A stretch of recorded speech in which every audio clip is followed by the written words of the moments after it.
नमस्कार साथियों। तो साथियों, हम देख रहे थे भूगोल में बुक टू ज्योग्राफी के अंदर बात तो लोग अर्थव्यवस्था। तो इसका अध्याय तीसरा देखेंगे साथियों, भू संसाधन एवं कृषि। ये अध्याय का नाम है।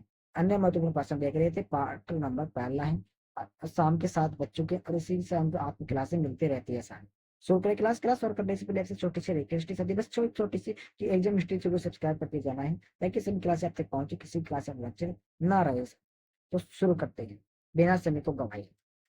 एक एक वाले प्रश्न देखेंगे। तो पहला प्रश्न है कि फसल गहनता की गणना किस प्रकार की जाती है। फसल गहनता और सस्य गहनता ये दोनों एक ही प्रश्न है। घुमा फिरा कर आपसे प्रश्न पूछ सकता है। एक ही क्षेत्र में एक कृषि वर्ष में उगाई जाने एक ही क्षेत्र में एक कृषि वर्ष में उगाई गई फसलों की संख्या को सस्य गहनता कहा जाता है। उसे ज्ञात करने का सूत्र है सकल बोया क्षेत्र इंटू 100 नवल बोया गया क्षेत्र। इस प्रकार से फसल की गहनता इस प्रकार की जाती है। एक ही क्षेत्र में एक कृषि वर्ष में, यानी कि जैसे कोई एक क्षेत्र है उसके अंदर एक वर्ष में जो भी फसल होती है वो कर ली जाती है और एक दूसरे स्थान पर करती है, उस फसल को क्या कहते हैं, फसल गहनता, फसल गणना कहते हैं।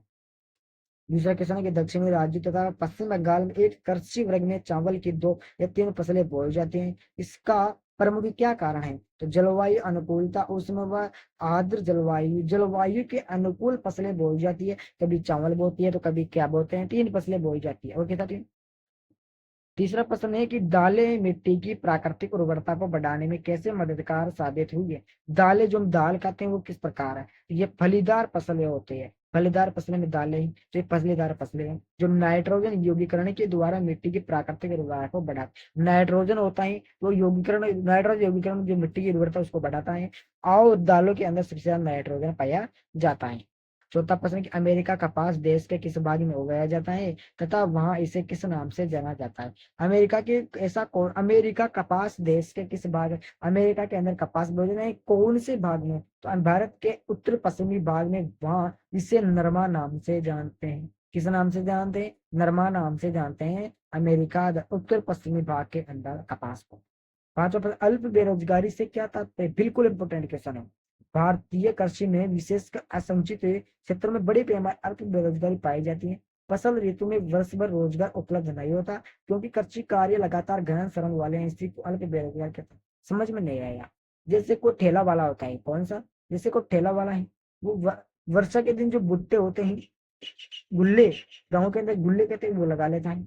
गर्मी के दिन क्या लगा लेते हैं, जैसे कोई गन्ने की मशीन से रस निकालते हैं वो लगा लेता है। और सर्दी के जैसे इस प्रकार से अलग अलग मौसम में अलग अलग काम करने की कैपेसिटी रखता है, उसको क्या कहते हैं, अल्प बेरोजगार। थोड़े समय के अंदर बेरोजगारी काम करना, अलग अलग मौसम के अनुसार ढल जाता है। क्लियर। अब देखेंगे आगे छठा क्वेश्चन। छठा क्वेश्चन है कि सबसे अधिक एवं सबसे कम सस्य गहनता वाले राज्य कौन से। सर्वाधिक सस्य गहनता पंजाब में एवं सबसे कम मिजोरम में। सबसे ज्यादा सस्य गहनता पंजाब में होती है और सबसे कम मिजोरम के अंदर होता है। सातवां है कि पश्चिम बंगाल में किसान चावल की कितनी फसलें लेते बोते हैं तथा उनके क्या नाम है। पश्चिम बंगाल में किसान चावल की 3 फसलें लेते हैं, ज्यादा बोते हैं, जिन्हें ओस, अमन तथा भोरा कहते हैं। क्या कहते हैं, भोरो कहा जाता है। ये 3 फसलें वहां की इंपॉर्टेंट है साथ में पश्चिम बंगाल की। आठवां क्वेश्चन है कि अरेबिका, रोबस्ता व लिवेरिका क्या है? ये तीनों कॉफी की किस्मों के नाम है। अरेबिका, रोबस्ता, लिवेरिया, ये तीनों कॉफी के नाम है जो आप शादी ब्याह के अंदर पीते हो।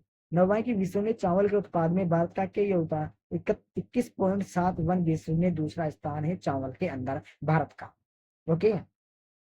10वां क्वेश्चन है कि साझा संपत्ति संसाधन से क्या अर्थ है। तो साझा संपत्ति संसाधन पर राज्यों का स्वामित्व होता है। ये संसाधन पशुओं के लिए चारा, घरेलू उपयोग, पेट, ईंधन, लकड़ी तथा वन उत्पाद उपलब्ध कराते हैं। साझा संपत्ति क्या करते हैं, घरेलू उत्पाद के लिए पशु के लिए चारा, घरेलू उपयोग के लिए ईंधन, लकड़ी तथा वन उपलब्ध करवाते हैं।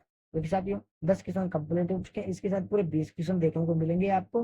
तो 10 क्वेश्चन आज कंप्लीट हो गए, 10-12 क्वेश्चन है वो कल आपको देखा देंगे साथ। तो तो यदि क्लास अच्छी लगी तो लाइक करना है, कमेंट करना है और चैनल को सब्सक्राइब करके देना है। जय हिंद, जय भारत।